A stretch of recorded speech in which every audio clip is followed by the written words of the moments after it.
This video is sponsored by CuriosityStream. Get access to my streaming video service Nebula when you sign up for CuriosityStream using the link in the description.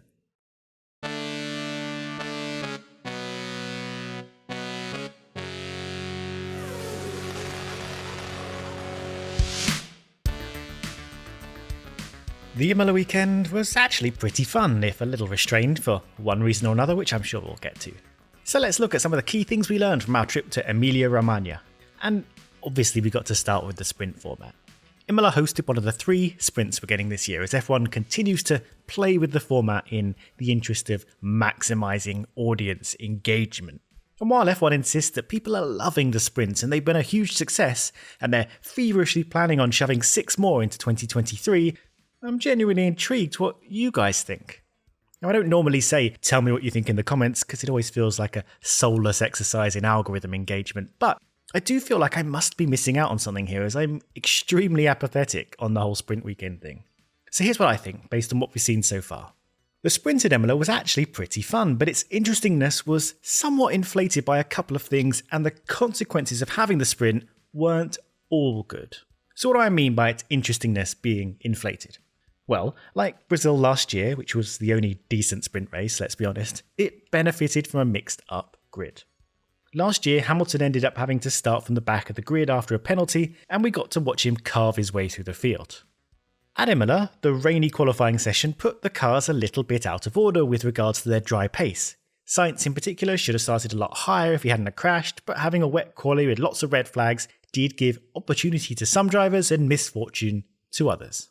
So we got a lot of overtaking and passes in the sprint, which isn't what we usually see in these truncated races for reasons I'll get to in a minute. But a lot of these overtakes were powered by an incredibly potent DRS zone up to turn 2. It was generally agreed the DRS was a bit too powerful as it was making passes incredibly easy once cars got within that second of each other. We'll get to DRS in a little bit, but the point is the action we saw in the sprint was exaggerated by circumstance and wasn't particularly indicative of how sprints produce interesting sessions in general. Furthermore, what the sprint actually did was turn an interesting and mixed up grid into a fairly normal grid for the race. Sainz got himself onto the second row and all the cars with a decent bit of pace moved themselves forward into what you might call their rightful positions for the race start, which meant we gave up some of the action in the race to have it in the sprint instead. Now obviously, if we'd had a normal weekend, the qualifying session would have been on the Saturday and in the dry, not the wet, so maybe the grid wouldn't have been mixed up either way, and in this case having the sprint where it was gave us some weekend action that we wouldn't have normally seen. But in general, a sprint between qualifying and the race will tend to unshuffle any interesting outcomes from qualifying. If a championship contender has to start from the back, well, they'll probably end up starting nearer the front for the actual race if there's a sprint in the middle. Is this a good thing? I guess it depends if you care whether you see the action in the race or in the sprint.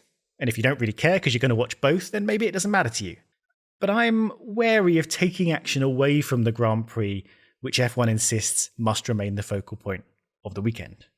In general, the sprints won't encourage much action without an interesting qualifying simply because it's too short to allow strategy to come into play, and the reward for attempting overtakes is quite small compared to the risk of ballsing it up and dropping down the order.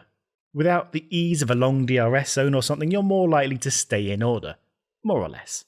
But look, I'm willing to keep seeing how it's going. I don't hate it. I just think it's just a little bit of a waste of time.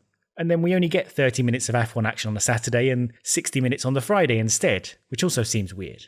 Anyway, like I said, I'm interested in what you think because I'm not convinced yet on this overwhelming success F1 talks about. But let's talk about overtaking then. Because watching both the sprint and the race, I had thoughts about racetracks in general and the 2022 rules. Now, we did see some bold overtakes at several points on the track. I think Bottas had a crack at someone just about everywhere.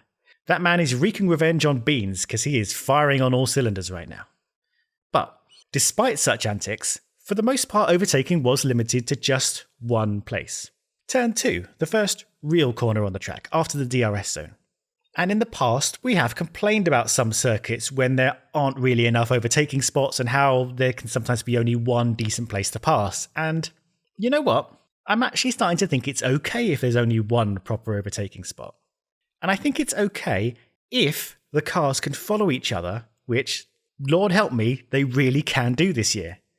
You'd see cars have a go into turn 2, DRS or not, and if they didn't manage it, they'd continue to chase the car through the whole lap, sticking close and applying pressure, and then have another go the next lap.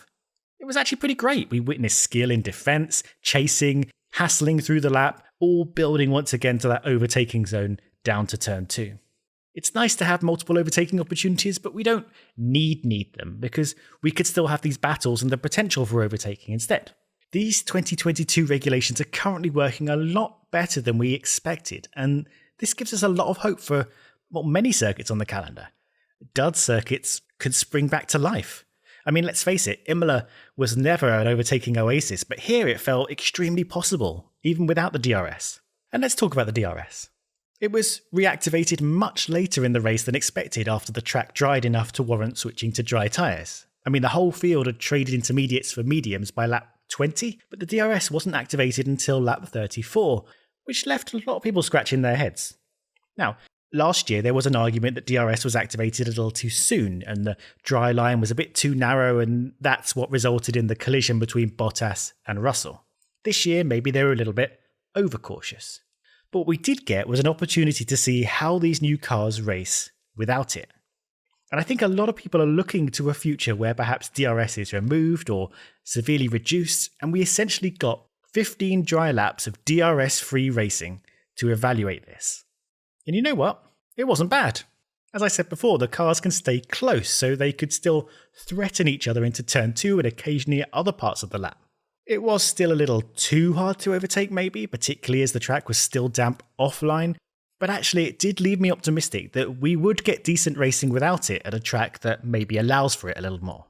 Once DRS was finally activated, there wasn't a lot of cars close enough to take advantage of it, and the Hamilton-Gasly-Albon train remained the main focus of attention. And even with DRS back on, they weren't able to make moves on each other by that point in the tricky conditions. Leclerc also found himself struggling to make headway. In the sprint, he got the jump on Verstappen and held him off for most of the race.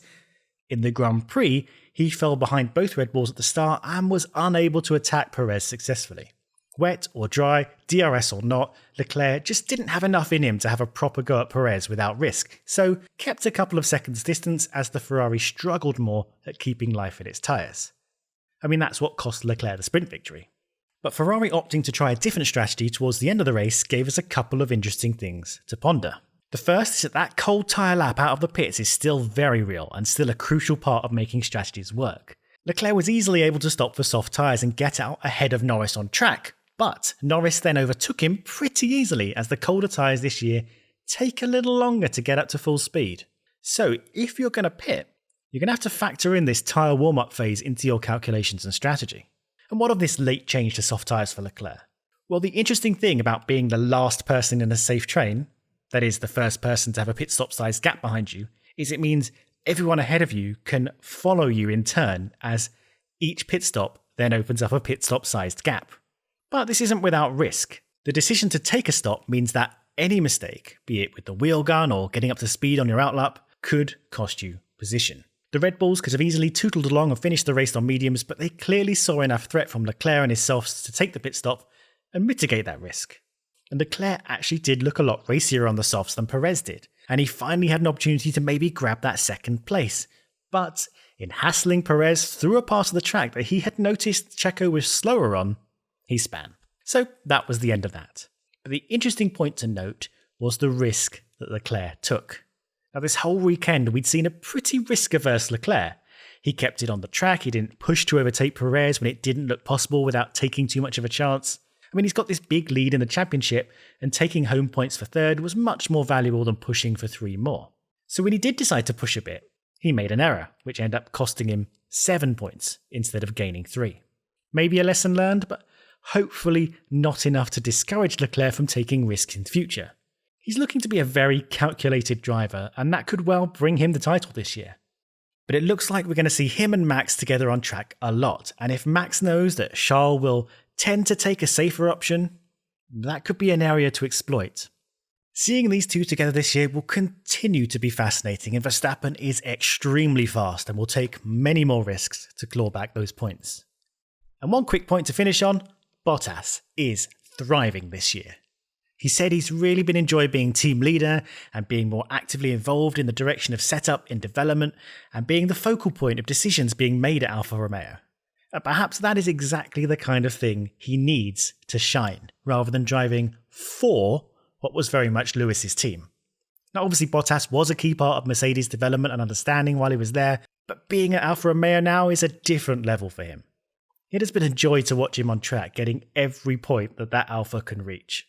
And now, on to Miami, a circuit so contrived they made a fake harbour from which no boat can escape. Can't wait! This video was brought to you by CuriosityStream and Nebula, two great quality streaming platforms that you can get together for just $14.79 for the whole year. Now, people like me who try and make interesting, informative videos online for people to enjoy are well aware of some of the limitations of YouTube. Advert breaks and constantly chasing the algorithm to make sure eyes are all over your content means it can sometimes be a little frustrating. So a bunch of us got together and made Nebula, a streaming platform for indie creators like me to stretch our legs and bring our content free from adverts and YouTube restrictions. Here you'll find videos on series on everything from engineering, tech, history, movies and gaming, or one of my favourite genres, experts in specific fields breaking things down for you. In fact, Legal Eagle, who does excellent law breakdowns in current affairs and fiction, has just done a video with Donut Media, who I'm sure a lot of you are familiar with. And this streaming-nominated platform has joined forces with CuriosityStream, who you may well know as the big documentary powerhouse of a streaming platform. Here you'll find a whole library of superb non-fiction series and films produced at the highest standard across all manner of subjects. We've been talking a lot in Formula 1 about how upcoming shifts in tech will drive and change the sport, so I recommend checking out Engineering the Future, a 6-part series on the technology races in energy, transport and infrastructure that proves extremely relevant. And if you subscribe to CuriosityStream, you'll get access to all of Nebula 2 for free. And if you use my fancy link, curiositystream.com/chamber, you'll get 26% off the annual plan, which means you will get both platforms for the whole year for just $14.79. And you'll be helping out us indie creators too. So, go check it out and enjoy all of this.